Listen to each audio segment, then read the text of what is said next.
नमस्कार, S prime न्यूजमध्ये आपल्या सर्वांचं स्वागत। दारू व्यावसायिकाची गावात मोठी गुंडगिरी, अशाच शेजाऱ्याने दारू व्यवसायाची टीप पोलिसांना दिल्याचा संशय।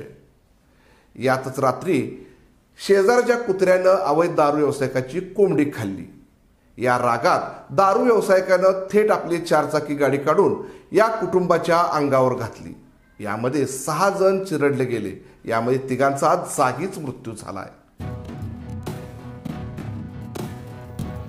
कुत्र्याने कोंबडी पकडल्याच्या रागातून झालेला वाद विकोपास गेल्याने वाहनाने चिरडून 3घांची हत्या केली आहे, तर यामध्ये 3घे जण गंभीर जखमी झाले आहेत। या प्रकरणी खल्लार पोलिसांनी बुधवारी 2घांना अटक केली आहे। श्यामराव आंभोरे वय 70, अनुसया आंभोरे वय 67 आणि अनारकली गुजर वय 55 अशी हत्या करण्यात आलेल्या 3घांची नावे असल्याचे खल्लार पोलिसांनी सांगितले।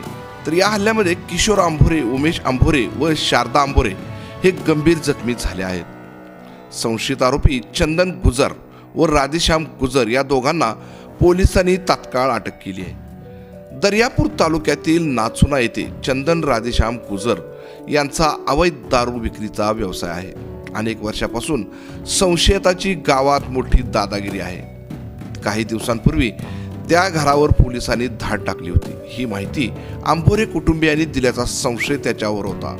यातच आंभोरे यांचा कुत्र्याने त्यांची कोंबडी पकडल्याची ठिणगी पडली। मंगळवारी रात्री आंभोरे कुटुंबीय शेकोटीजवळ बसले असताना चंदन गुजर यांनी त्यांना मारहाण केली। यात किशोर आंभोरे यांनीही प्रत्युत्तर देत चंदनला मारहाण केली। हाच राग चंदन गुजरच्या मनात राहिला आणि त्याने 4चाकी वाहन काढले आणि थेट आंभोरे कुटुंबियांच्या अंगावर घातले। त्यात 3घे जण जागीच ठार झाले, तर 3घे जण गंभीर जखमी झाले आहेत। आरोपी असणारे चंदनची काकू अनारकली मोहन गुजर वय 55 या भांडण सोडवण्यासाठी गेले असता या झटापटीत त्यांनाही संशयित आरोपीने वाहनाने चिरडले। वास्तविक संशयित चंदन गुजर याच्यावर विविध गुन्हे दाखल आहेत। पोलिसांकडून आजवर त्याच्यावर कधीच तडीपारीची कारवाई झाली नसल्याचा आरोप मृताच्या नातेवाईकांनी केला आहे। तिहेरी हत्याकांड प्रकरणात या 2घांना अटक झाली असून त्यात अन्य लोकही सहभागी आहेत का, ही बाब पोलीस तपासत आहेत।